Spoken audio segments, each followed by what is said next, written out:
All right. Good afternoon, everybody. Nice to see you all. I do not have any comments at the top, so we can go straight to questions. Mr. Frecking, would you like to go first? Sure. Thank you, Josh. So a Russian deputy foreign minister says Russia is close to reaching a deal with the U.S. On a ceasefire in Aleppo. Is the White House becoming more hopeful that an agreement can be reached? Kevin, our approach to this situation from the beginning has been to listen carefully to what the Russians say, but scrutinize their actions. So, obviously that statement is an indication that something positive could happen, but we're going to have to wait and see whether those statements are reflected on the ground. Obviously, Secretary Kerry has been working tenaciously, almost around the clock, with the Russians and other countries in the region to try to reduce the violence in Aleppo so that humanitarian assistance can reach those communities that so desperately need it. And if that occurs, we obviously would welcome that development. And if that occurs, it won't be some sort of accident or coincidence or serendipity. It will be the product and result of skilled, principled, tough, tenacious diplomacy. And a bunch of the credit will go to Secretary Kerry, but we'll see what happens. Do you have any sense of a timeline as far as how long these discussions, these negotiations are expected to continue before there is some sort of either an agreement or a non-agreement? Well, listen, as we've said before, there's no military solution to this problem. We can certainly use our military, and we have, to go after ISIL, to take back territory that they previously controlled, and to take their leaders off the battlefield. But when it comes to resolving the underlying political instability that has led to the chaos, that's going to require a diplomatic solution. And this diplomacy will continue until we can start seeing the political results on the ground that we would like to see, and that will include and be characterized by a reduction in violence and enough stability in the security situation that humanitarian assistance can consistently flow to the needed areas. Okay. I wanted to ask about the nomination of Scott Pruitt to run the EPA, and I know you're not talking about any nominations or any individuals, yes, but in this case, would his confirmation really be game, set, match for the U.S. and other countries meeting their commitments under the Paris Agreement? Or do you still view this agreement as setting an irrevocable trajectory toward the U.S. and other countries moving to clean energy?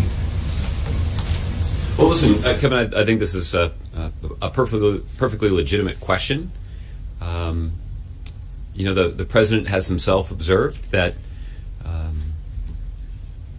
it's one thing to make grand pronouncements on the campaign trail, but once you enter the Oval Office and you're responsible for managing the affairs of the United States and being leader of the free world, reality has a way of intruding. We'll see to what extent reality intrudes on some of the rhetoric that was used by the president-elect in the area of climate change. For example, he at one point tweeted that climate change was a manufactured hoax by the Chinese government. So that obviously is not substantiated by any sort of facts or evidence or science. But as I've done, in the context of other cabinet nominees, it does seem appropriate to lay out some benchmarks and guidelines that illustrate the progress that we have made as a country and as a planet, in this case, based on the strategy that President Obama has pursued. And it will be important for the American people and for people in this room to compare the plans that are put forward by the next administration with the plans and results that were produced under President Obama's leadership.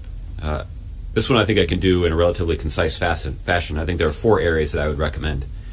The first is fuel economy. President Obama, when he first took office, had to make a difficult, politically unpopular decision to rescue the American auto industry, and that included working with the industry to put in place regulations that would increase fuel efficiency standards. In the 8 years that President Obama has been in office, the average fuel economy for passenger cars and trucks has increased from about 21 miles per gallon to more than 25 miles per gallon. That's a 20% increase in fuel efficiency. That's good news. There certainly is more that we would like to see moving forward now that we've got some built-up momentum. We'll see if it continues under the next administration. The thing that I would point out, and I think this is a relevant fact, that increase in fuel efficiency was accompanied by record production by the American auto industry and record sales in the United States in 2015. So there was a sense that by increasing regulations and raising fuel efficiency standards, this was a criticism of Republicans, that the president was going to hamstring the American auto industry. The opposite has occurred. As we have seen an increase in fuel economy standards, we've seen record growth in the American auto industry. And that will be a standard that the next administration should be judged by, because that is progress that was made based on a specific strategy that President Obama laid out. The second, it's important to understand what kind of progress the renewable energy industry has made in the United States. Since 2008, the amount of energy produced by the wind has tripled, while the cost of producing that energy using the wind has declined by 40%. The numbers as it relates to solar energy is even more dramatic. Solar generation has increased 30-fold since 2008, while the cost per unit of producing energy through solar means has fallen 60%.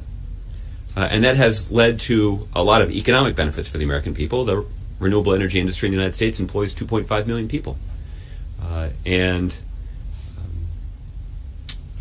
part of that renewable energy industry benefits from the international market that is created by countries around the world agreeing to reduce their carbon footprint. It means they have to consider adding wind and solar to their energy production mix.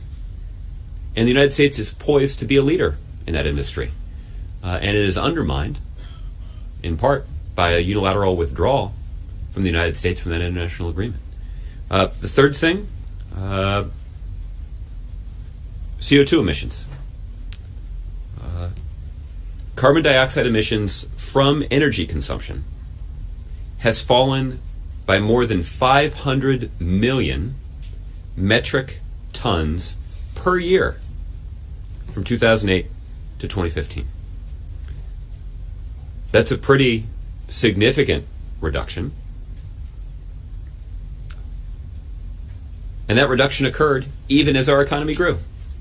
There was a suggestion that we'd have to sacrifice economic growth in order to see the reduction in emissions that we had targeted. And of course, the opposite has been true. Over about that same period of time, our businesses have created 15.6 million jobs over the last 81 months. We continue to see an unemployment rate that is less than half where it was at the peak of the Great Recession. The last statistic, and I think this is an important one too, and has profound consequences for our national security, and that is the degree to which we've been able to reduce our country's reliance on foreign oil. In 2008, the United States of America was importing a little more than 11 million barrels of oil per day. That number has been cut in half, more than in half actually, to 4.9 million barrels per day. Some of that is because of the support that this administration has shown to domestic producers of oil and gas. Some of it is because of the investments and commitment that we've made to fuel efficiency, and some of it is the investment that we've made in renewable energy that give us alternative methods of generating electricity and powering our economy. That's a strategy that's worked, and it has reduced our reliance on foreign oil in a way that has positive consequences for our national security. So I know that was a little long, but again, these are benchmarks that are relevant to illustrating the progress we've made based on the strategy that President Obama has pursued. And given the fact that the President-elect has promised to pursue a different strategy, it's worth comparing whether or not his strategy will yield results that are as good as what we've been doing. Okay. Thank you for the opportunity, Kevin. Tim, nice to see you. Nice to see you. Along those lines, are you suggesting that some of these advances, like the sort of conversion to natural gas and turning away from coal, and to some extent that these are tamper-proof by the next few years, by the next administration? Well, there clearly are market forces that are involved here. There are market forces that you're seeing other countries around the world, in part because of the important international climate diplomacy that was led by the United States under President Obama's leadership, has them considering a more diverse array of energy generation sources. And the United States is poised to benefit from that. The best example I have of this is actually with regard to China. China made a significant commitment to cap their emissions. And part of that will mean decommissioning or sort of putting out of business some of their coal-fired power plants and investing in and building nuclear power plants. Those nuclear power plants are going to be, at least in part, built by American companies. That's American economic growth and American jobs that are the result of China making an important self-interested decision to reduce their emissions and consider an alternative form of energy, in this case nuclear energy. And Westinghouse stands to benefit from that rather significantly, a great American company. So there are significant market forces that do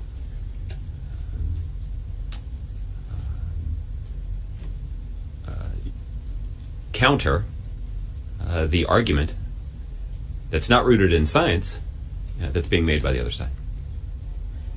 And of the 4 points, one thing you didn't mention is that sort of the president pushing the American people to pressure on this. Like starting from the 2012 inauguration speech, and then you had a few years later the Keystone protests, and then environmental lawyers basically being the final straw that stopped Shell from drilling in the Arctic. The finding that they found that pressured Shell. So is there a feeling in the White House that that's going to continue, this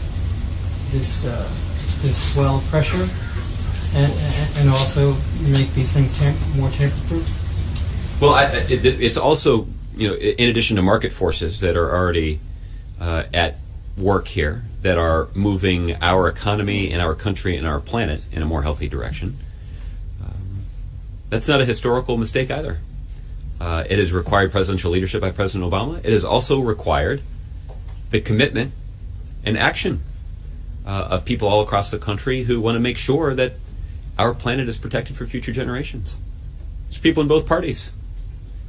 Plenty of social conservatives are quite interested in making sure that we're good stewards of God's creation.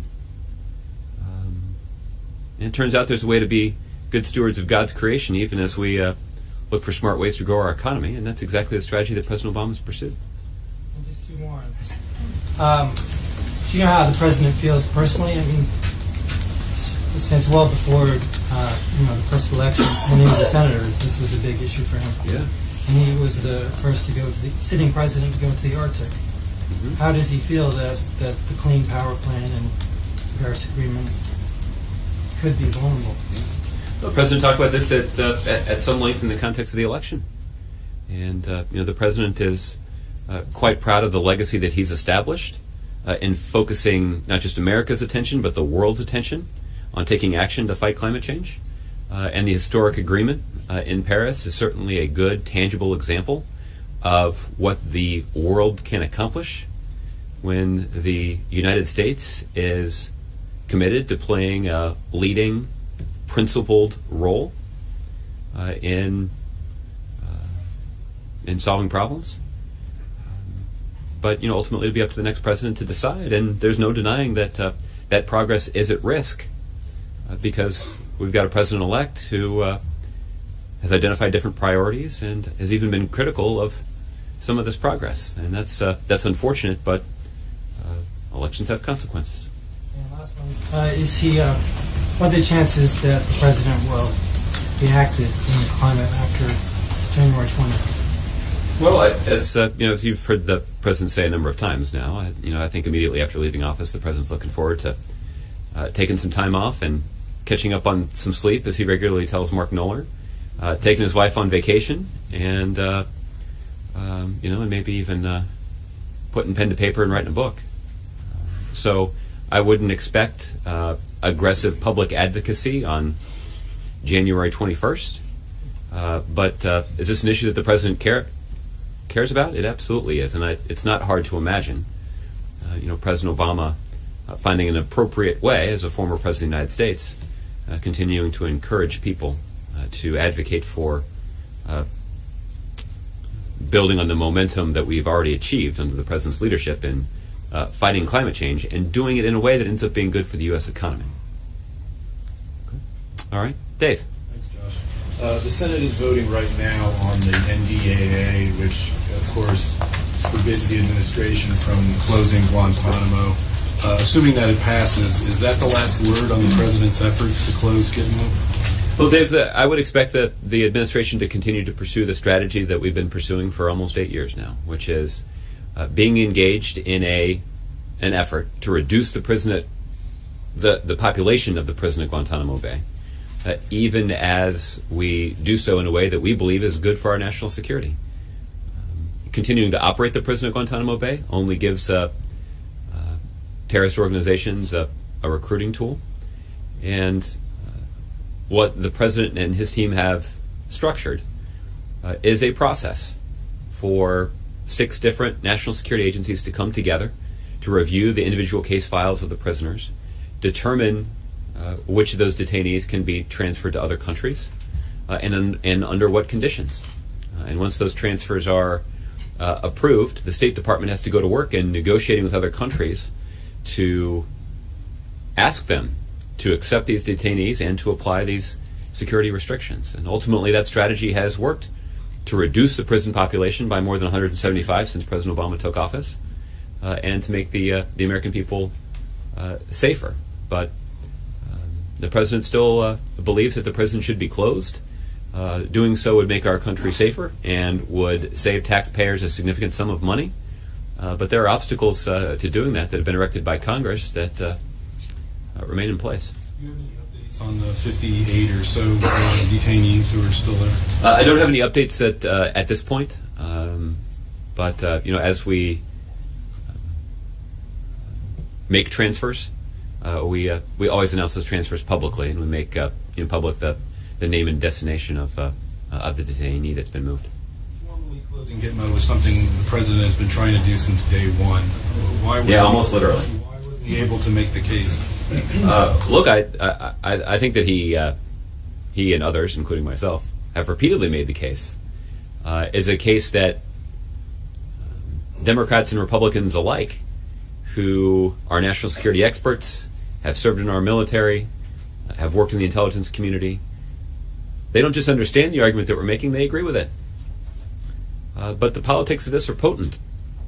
And, Congress, in response to those politics, has made this a very difficult task.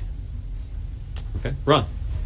Just to follow up on the questions about appointments and policy changes that they seem to be signaling. Is it fair to say that an advocacy by the president, you seem to suggest that we're not going to hear anything from the president in terms of advocacy or pushing back before January 20th. Is that fair? In terms of President reacting to what appears to be changes in the direction the country's going to go on major policy issues like climate change, the Affordable Care Act, education, other areas where there have been appointments that seem to suggest, that clearly suggest that there's going to be a different direction than what he would like to. Look, I think on November 9th, we knew that the country was going to start moving in a different direction, even before any of those personnel appointments were made. So, look, I recognize that, why they come up in a setting like this, where you guys are interested in a reaction to those nominees. So I'm not suggesting that that's an inappropriate line of questioning, but it's certainly not a new one. But I guess what I'm trying to understand is there a line? The President in Lima said something about how if questions are raised about our core values and ideals, is I think the way he phrased it, that he would respond, and I think he was talking about in the post-January 20th That's period. right, as a former president. Right. So it seemed that there was no line that could be crossed before January 20th that would motivate the president to engage in some kind of discussion about these issues, because he is so committed to the idea of a smooth transition. But I guess the question I've asked before is that desire for a smooth transition? Is there anything that the president could foresee happening where he would want to speak out more forcefully about the direction that the new administration is moving in? I think particularly since November 8th and the morning of November 9th, I think we've gotten out of the business of predicting or foreseeing what may or may not happen based on the outcome of the election. So what our approach has been and will continue to be to prioritize the smooth, effective transfer of power, and that will require the president and a number of other officials in the U.S. government setting aside their own personal political views and putting the interests of the country first. And that's a difficult thing, particularly when you consider the stakes of the election, and particularly when you consider how invested senior officials in the Obama administration have been in our success. But it's what the Constitution requires. It's what the American people have said is their preference based on the election. And we're going to fulfill the institutional responsibility of the executive branch to give the next president the best possible opportunity to get off to a running start. Is there anything new you can say about any conversations the president-elect have had, and the level of engagement, advocacy, what without talking about the substance of it? I don't have anything new on this. They've engaged in some consultations, but I understand the questions. Sure. Clearly, sure. I think we all understand the idea of smooth transition, but they're clearly the country's going in a different direction that threatens so much of what the president and the team have done over the past 8 years. That seems just obviously clear to most observers. It was clear before the election. Right. And the president made a forceful case before the election. And it would seem very the president's candidate didn't win. Right. It would seem very difficult to just not stand idly by, but Yeah. because obviously you're doing some advocacy by listing all these accomplishments that you see in the area of the environment. Sure. I would just think it's very difficult for the president to watch this happen, to watch what seems to be his legacy unraveling, and the things he cared about so passionately. I think he might have slightly overstated it there, but look, I guess that's the argument. Am I overstating it, or is he so convinced that as he's put it, the realities of the office and the realities of the world are going to be such a difficult inertia to push back at, that much of what he has done will stay in place? We'll see. I mean, that really is the answer. We had an opportunity to have this argument, and the president made it forcefully. I think a lot of people were persuaded by the argument. The fact is, the candidate he supported actually got more votes than the next president. So I think a lot of people were persuaded. Most people were persuaded by it. But that's not the way that our system is structured. We're following the rules of the Electoral College. Those are the rules we signed up for. Many analysts actually expected that the rules of the Electoral College would actually give Democrats a built-in advantage.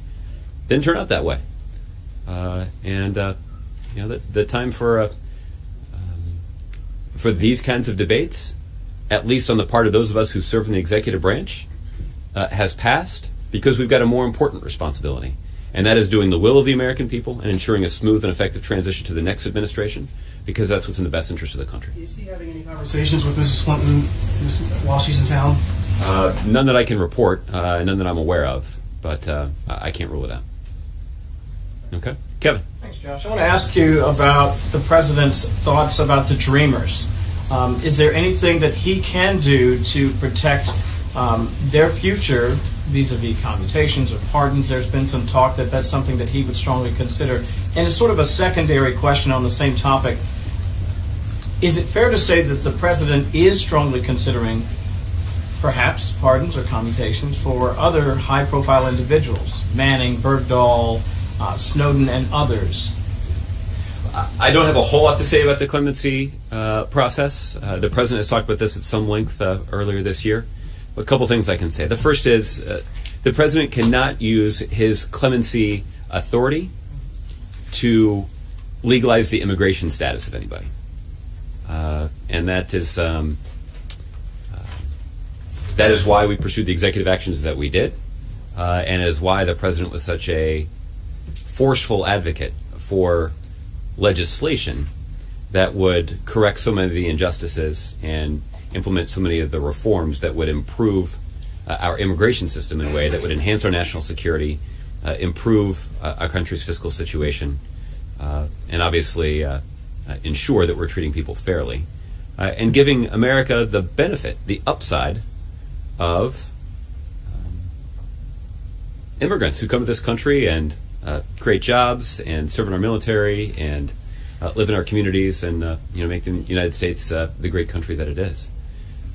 With regard to other clemency measures the president may be considering, what the president has said previously is he does not expect to essentially ram through any pardons at the last minute. There's an established process, and the president believes that's a process that's worth following. Well, let me just drill down a little bit on that. Given his appreciation, if you will, for history, and the understanding of how his reputation would certainly be impacted greatly, depending on who might receive some clemency. Be that if you want to look back at Clinton and Mark Rich, if you want to look back at Ford and Nixon, how much of that is a consideration, do you think, for the president as he considers clemency for some of these higher profile people? I guess you have to talk to him about sort of to what extent history factors into his decision. What I know factors into his decision is the fact that we have worked very hard, particularly in the last couple of years, to stand up and expand the capacity of an existing process at the Department of Justice to consider clemency petitions that have been filed. And that has resulted in the president being able to offer clemency in the form of commuting sentences of more than 1,000 people now. That is more than the past 11 presidents combined. And that is an effort on the part of the president to use his executive authority to reform some aspects of the criminal justice system that don't seem particularly just. The president would have preferred a more sweeping solution to that problem that only legislation could bring about, but that is not something that Congress was able to succeed in passing, despite the fact that there were high-profile Democrats and Republicans who supported that principle and did even support some pieces of legislation. But it is another criminal justice reform, common sense criminal justice reform that would be good for our economy, is another victim of Republican dysfunction in Congress. And unfortunately, there are numerous victims, and that's one of them. You mentioned solar a bit earlier. How much of the growth of the use of solar power subsidized by the federal government? We can get you the metrics here, but the performance of the loan program at the Department of Energy was remarkably successful, and I think the growth of the solar industry overall, the fact that solar generation in this country has increased 30 times, 30, since 2008, I think is an indication that is an industry that's taken off, and that is an industry that is now not just competing in the United States for business, but they're competing around the world, and that's a good thing for our economy. Okay, lastly, yesterday it was interesting. You said the kinds of people President-elect Trump has chosen to appear have in many cases different priorities, different styles, and in some cases starkly different bank accounts. I thought that was a pretty interesting take by you. Obviously talking today... Not the first person to make that observation. Perhaps not. You've heard the former Ford CEO is someone that is also having a conversation perhaps with the president-elect. Does bank account matter, or was that just sort of a off-the-cuff comment? How do you square that? Yeah, well, as I mentioned yesterday, I was just trying to get you guys to laugh. And again, if the joke requires explanation, it probably was not particularly successful. Last one I have for you. There's a very interesting person in the room. What have you been able to draw from your friendship with a former press secretary who happens to be in the back of the room today, and how have things changed? If I seem a little nervous today, it's because one of my predecessors is actually in the room today. Look, Dana did this job for President Bush for the last couple of years of his presidency. Look, and she was widely acclaimed by people on both sides of the aisle for her integrity, her seriousness of purpose in doing this job, and she won a lot of admiration from people in the in Obama world by the way that she handled herself in the context of that transition in 2008 and 2009. That surely must have been a very difficult thing to do, given the degree to which President Obama was promising to change many of the policies that President Bush had sought to implement. But she did a noble and, in some ways, uniquely American thing, which is that she set aside her own political views and actually was committed to ensuring that President Obama's press staff could understand how the White House works and could get off to the best possible start. And there is a tough learning curve when you walk through that door for the first time, and understanding exactly what the expectations of the press corps are, and understanding how to operate all the levers of government in order to get the information that we need in order to come out here and make the president's case. But she gave us, she was certainly more than an honest broker. She was somebody who was determined to try to help us understand exactly what the job required and what resources were available to us to do that job as well as we possibly could. And so that's why a lot of us have enduring respect for Dana and the way that she did her job, and it's been fun having her around here today. Okay, Chris, go ahead. I'll give you some comment on a specific case. The ACLU is leading LGBT groups in calling for clemency for Chelsea Manning, who's in the 7th year of a 35-year sentence for leaking classified information and has served in jail time longer than anyone else for that offense. Will the president commute the sentence for Chelsea Manning? Chris, I'm not going to discuss individual cases. There is a process that's been established at the Department of Justice, and for the way that those applications, whether or not those applications have been filed and how they're being processed is a question you should direct to them. Manning is a transgender woman serving in a men's prison, was initially denied transition-related care before the Army agreed to it, and has a history of suicide attempts in prison. Would those be factors the president would weigh in deciding whether to grant clemency in this case? At this point, I wouldn't speculate on what factors the president may consider. So, there's a well-established process for considering these clemency petitions, and I'd refer you to the Department of Justice for an update on where that may stand. The president has, of course, commuted a lot of sentences for a lot of individuals. Would there be some point at which they would stop, or do you expect that to continue to happen right until January 20th? I would anticipate that the process will continue to run until the end. But this is a process that cannot be done overnight. That these kinds of applications have to be filed well in advance, and there's a lot of background work that has to be done before decisions on individual cases can be rendered. So I would not envision a rush of the exits here. But I would anticipate that the process will continue until the last day. Okay. Jessica. Question on trade. Okay. The WTO makes a decision on Monday about whether China should be rated a market economy status. I wanted to see what the White House position on that is and what your concerns are for the ramifications for U.S. companies. Well, this is a determination that's actually made by the Department of Commerce. So we'll let the analysts at the Department of Commerce take a close look at the at the Chinese economy and come to a decision based on the merits. Okay, Margaret. Josh, real quick, fine point. NDAA, the president will sign it as written. I don't have a position on that to disclose at this point, but why don't we consult with our staff and we'll get back to you on that. On the CR, apparently Nancy Pelosi just said she's going to oppose it. We've got the congressional ball here today. Are you going to be sending everyone home to finish their work? Maybe they'll negotiate in their gowns and tuxedos. Well, some arm twisting, That perhaps. would make but for quite a picture, wouldn't it? Is there going to be a government No coverage. shutdown? Well, maybe we should change it here for the end, huh? Here, here. Are you confident there won't be a government shutdown? Well, again, as I told Kevin, when it comes to predicting the behavior of Republican politicians in Washington, I'm not going to do that. We Nancy Pelosi saying she opposed it. right, but ultimately we've got Republicans in charge of the House, Republicans in charge of the Senate, and if they want to get any bill passed and signed into law, they're going to have to work with Democrats to get it done. In part because there are recalcitrant Republicans in the House, that many of whom appear opposed to any kind of CR. So it's possible they may need Democratic votes to pass it. When you consider the well-chronicled and widely discussed rules in the Senate, it's likely that Democratic votes will be needed to advance the legislation. And of course, the bill has to be signed into law by a Democratic president. So Republicans are in charge of those two branches of Congress. Congress has one basic responsibility.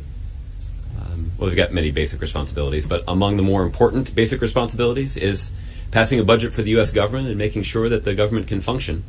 And it sure would be a shame to shut the whole thing down just a couple of weeks before Christmas. And on Syria, you said you're hopeful, but you don't know about a deal yet.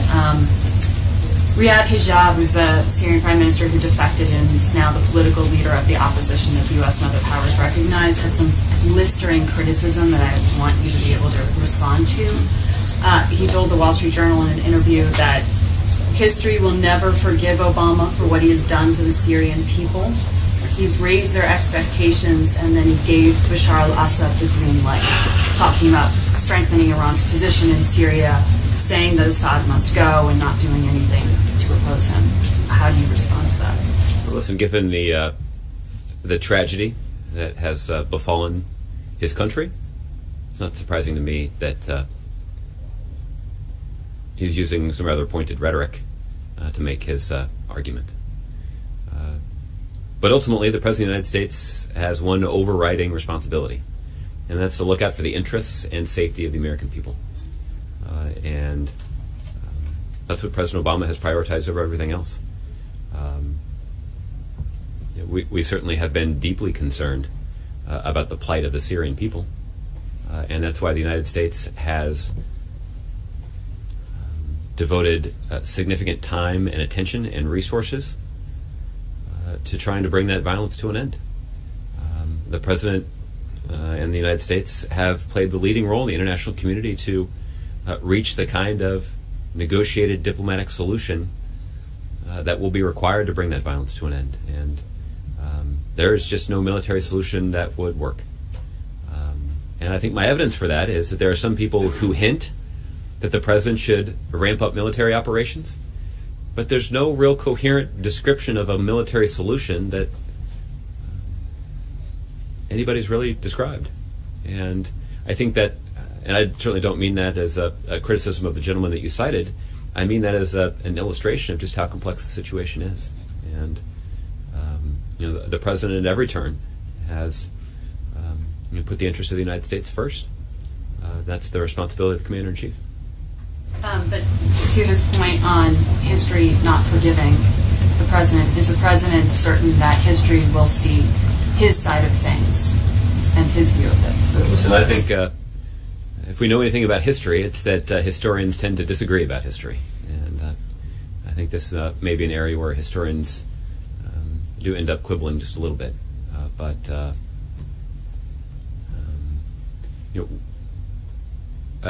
Again, I think the one thing that historians on both sides will acknowledge is the military solution that many people seem to wish for, including people with the best of intentions, simply does not exist. It has not been presented for any sort of public consideration. And diplomacy can be hard, it can be frustrating, it can take far longer than we would like. And I think there's probably no better illustration of diplomacy fitting that criteria that I just laid out than with regard to the situation in Syria.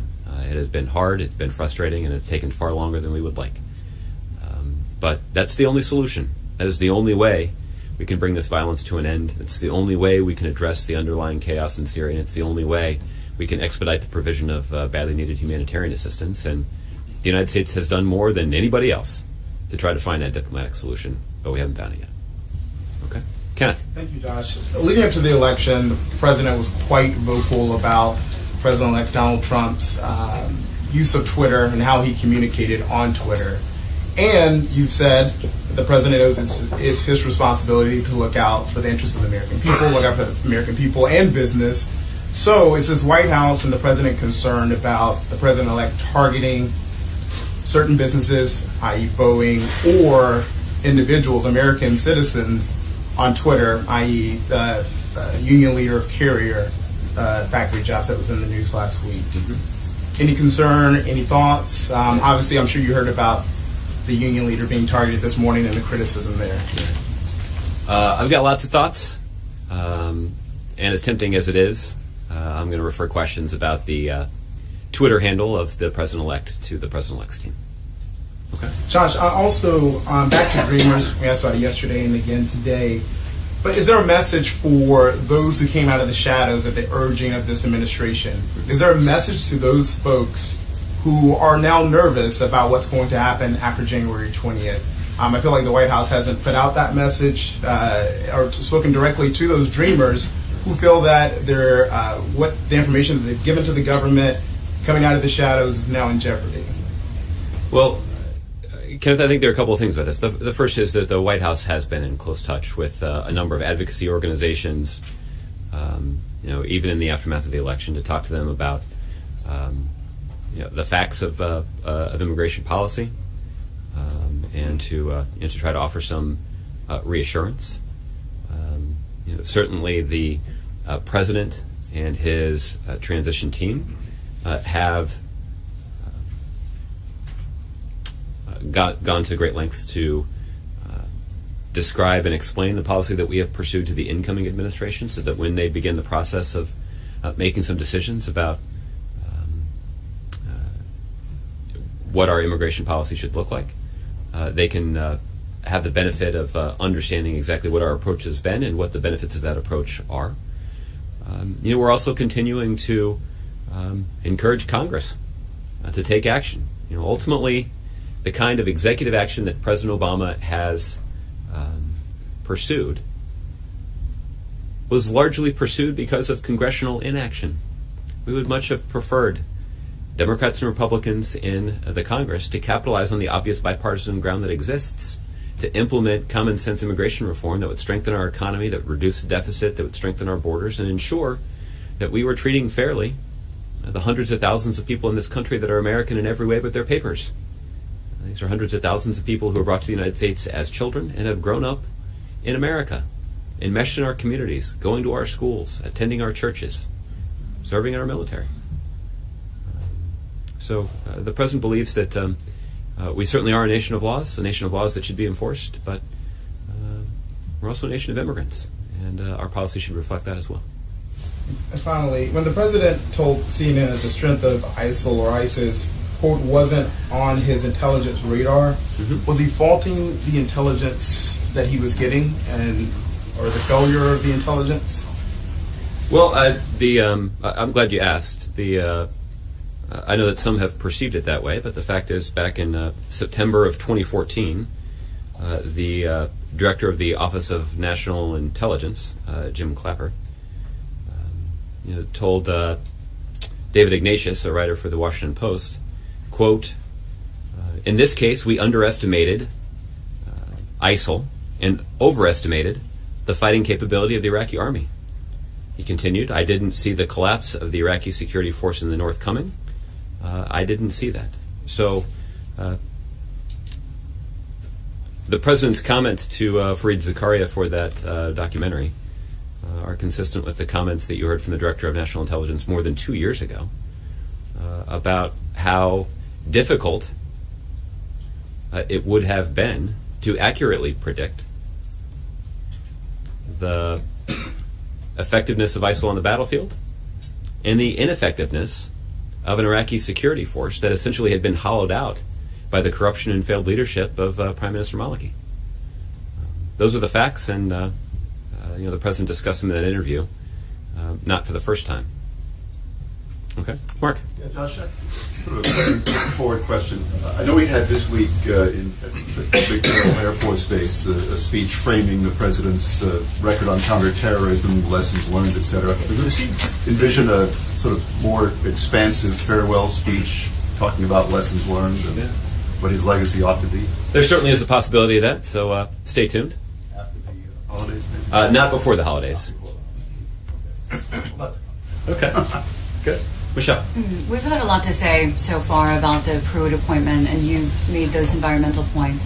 But we've also seen Donald Trump meeting with Al Gore, most recently Leonardo DiCaprio, and apparently he's had these long, wonderful conversations with President Obama. So what would you say your confidence level is that the environment will be a priority? How would you sort of describe your view of, I don't know, I guess what these signals mean? Yeah. Well, clearly the signals are mixed. I would assume that the kinds of conversations that the president-elect had with the Nobel Prize-winning former vice president were different than the kinds of conversations he had with the Attorney General of Oklahoma, who has been working hand in glove with the energy industry to call into question the science of climate change and to fight in a court of law, tooth and nail, against the kind of common sense rules that we've put forward that have strengthened our economy and improved the health of our planet. But how all of that comes out in the wash, so to speak, I think is something we'll all be watching over the next couple of years. But hopefully the metrics that I laid out earlier can be useful to all of you as you measure the results of the policy that the next administration chooses to pursue. Okay. Vice President Biden today, talking about the campaigns, called them ugly, coarse, dispiriting, a battle of personalities, not of ideas, and he said that he was embarrassed by it. What does the administration think of those comments, and do you agree with that? Well, I think you've heard me say on many occasions, you certainly heard the president say on a number of occasions, how concerned and even disturbed at various points many Americans were by the rhetoric and tone of the election. There was a willingness to engage in some rather cynical tactics that was dispiriting. But the election's over. The American people have decided. They cast more votes for Hillary Clinton, but they elected Donald Trump President of the United States. And the time for that debate has ended, and the institutional responsibilities of the executive branch require all of us, including the president, setting aside his political preferences and focusing on the responsibility that he has to ensure a smooth and effective transition to the incoming president. Do you think the president agrees with Vice President Biden that this was embarrassing? Look, there are plenty of times where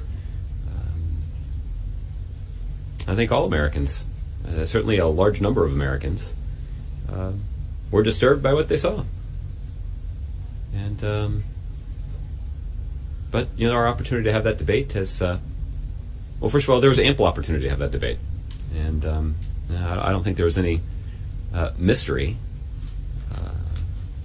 in the minds of too many voters about who they were voting for, but they decided.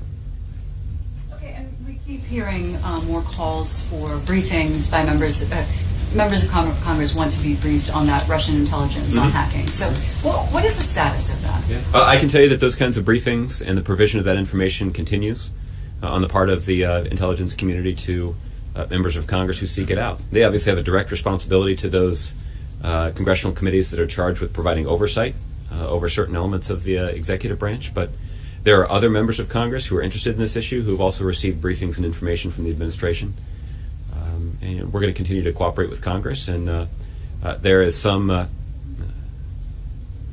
classified elements of this analysis that can be shared with some of those members. But if there are additional intelligence conclusions that can be released, I wouldn't rule out future releases, public releases of information about this matter either. Okay, thanks, Josh. Okay, Tolu. Thanks, Josh. Yesterday, the Russian government completed the sale of a stake of its largest oil producer, Rosneft, to Qatar and to Glencore. And there are some who are watching this deal saying that this $11 billion deal is a way that Putin has been able to get around the sanctions. Do you believe that this sale violated the sanctions in letter or in spirit? Well, the thing that there's not much that I can say about an individual financial transaction, even one as large and as significant as this one. The thing I can confirm for you is that the experts at the Department of Treasury that are responsible for constructing and enforcing the sanctions regime will carefully look at a transaction like this. They'll look at the terms of the deal and evaluate what impact sanctions would have on it. But you know how all that shakes out is something that you should ask the Treasury Department about. Human Rights Watch just put out a report saying that a couple of the airstrikes in Yemen in September and October by the Saudi-led coalition killed dozens of civilians, and the weapons that were used were American weapons that were given to the Saudi-led coalition after the conflict started. And their report says that these new findings put the U.S. at risk of complicity in unlawful attacks. Do you have a reaction to that report? So I'd say something similar to what we said before, because we've heard reports like this in the past, and the U.S. review of assistance to the Saudi-led coalition in Yemen is ongoing, and the United States continues to have grave concerns about coalition strikes that have resulted in civilian casualties. Even as the United States assists Saudi Arabia regarding the defense of its territorial integrity, we will continue to press the Saudi-led coalition to remediate the flaws in its targeting cycle and take other immediate steps to mitigate against future civilian casualties. We've spoken out about our concerns in the past, and we'll continue to do so moving forward, even as we review the kind of assistance that we provide to the Saudi-led coalition in Yemen. One more on the life expectancy in the U.S. There was a report that said that for the first time since 1993, life expectancy has declined in 2015. I know you usually talk about all the ways that the economy and the U.S. Political system has improved since 2008. What's your reaction to the fact that life expectancy seems to have gone down at least slightly last year? I haven't seen that analysis, but why don't we take a look and see if we can get somebody to follow up with you? That's okay. I didn't really answer that one, so. Donald Trump is going to Louisiana to stump for the Senate candidate down there. There's going to be a Senate race that concludes on Saturday.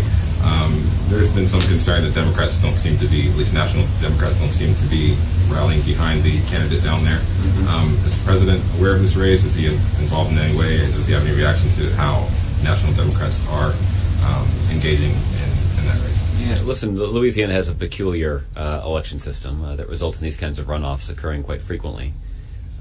And it's a process that results in a pretty important election, like the one that they're expecting to hold here this coming weekend, taking place just a few weeks after a national election that captures everybody's attention.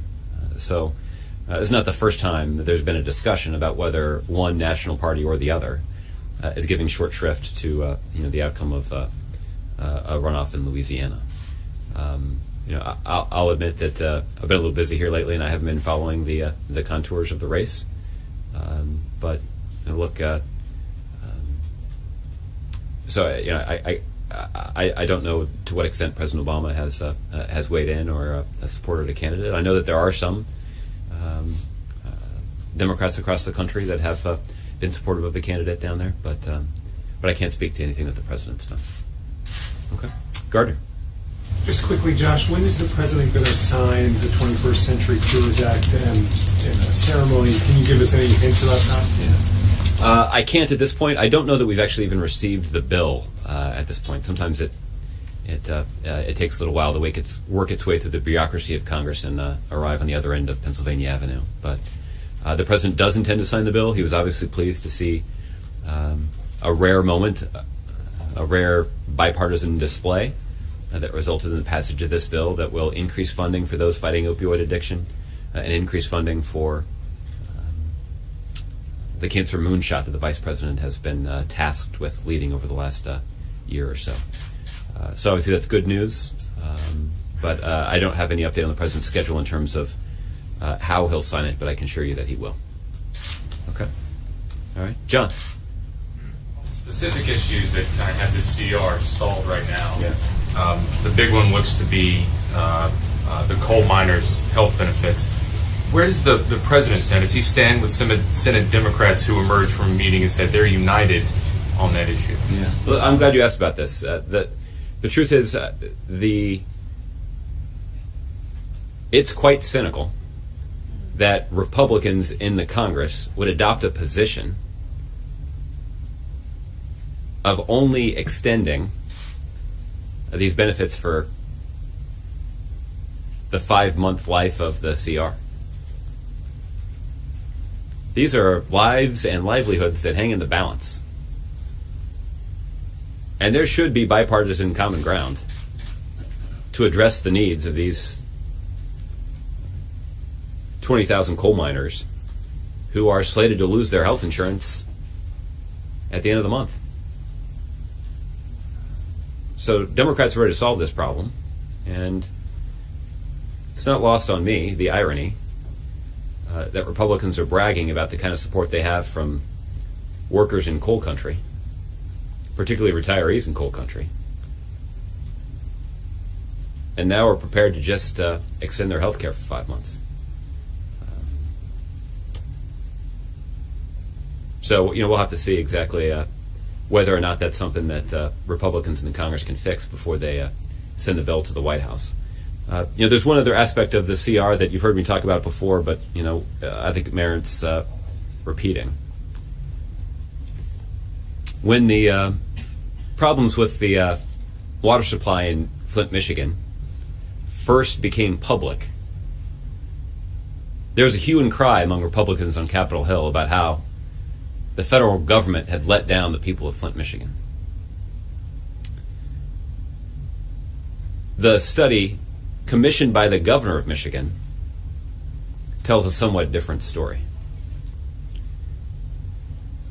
The cause of this problem notwithstanding, there has been a robust response from the Obama administration to work closely with the Republican governor of Michigan, to work closely with the community in Flint, to expedite relief and response resources to the community. So you had FEMA passing out millions of bottles of water. You had the Department of Health and Human Services standing up new operations so that additional health care could be provided to kids in that community that could be affected. There were other community development resources that were mobilized to try to support the community that was going through this crisis. The Obama administration even expedited some of the previously approved funding from Congress to address some of the more immediate infrastructure concerns of the community. But all along, we've said that Republicans in Congress have a responsibility to do more about this problem than falsely accuse the federal government of malfeasance. They've got a responsibility to try to solve the problem. And there is a role for the United States Congress to play in terms of appropriating necessary resources to the community in Flint so that they can fix their water system, so that the children in that community are not drinking poisoned water. Finally, in the fall, we did see a promise from Republicans that they would act on this. But according to what you read in the newspapers, well, let me just clarify one thing. They, in the fall, promised to act on this before the end of the year. But what we're seeing is that Republicans in Congress are actually planning to leave town for the year tomorrow. And hopefully they're not going to do that without fulfilling their promise to the people of Flint that have already endured so much and are just asking the United States Congress to do something other than falsely criticize their political opponents on the other end of Pennsylvania Avenue. Take a stand on one or either issue to shut this thing down tomorrow night to force Republicans to act? I think it is our steadfast hope that it's not going to come to that, and that the kind of cynicism that Republicans have displayed with regard to coal miners, and the cynicism that they've displayed when it comes to playing politics with trying trying to solve the problems in Flint. Maybe a little of the holiday spirit will encroach. Maybe it'll even happen at the congressional ball tonight. Maybe getting all gussied up in the tuxedos and the gowns will remind those Republicans of the responsibility that they have to look out for the interests of working people while they're here in Washington. We'll see. Last one. Are things stalled or dire enough that it might be Biden time? Might be time to send the vice president up to get To involved? borrow a phrase. Look, I know that the Vice President of the United States has certainly time and time again over his 4-decade career in Washington, D.C. and his 8-year record as Vice President of the United States weighed in to try to get Congress to look out for the interests of working people. I don't know if that will be required this time, but I know he stands ready to serve if he's called. All right. Okay, thanks everybody. We'll see you tomorrow. I don't have anything on that, but we'll follow up with you. Josh, anything else on the schedule today? All you've got on the schedule is the congressional ball. Yeah. What's you working on today? Just a couple of meetings around with staff today. But other than that, just spending time with members of Congress. So will you tell us? So not necessarily. Have a good day, everybody.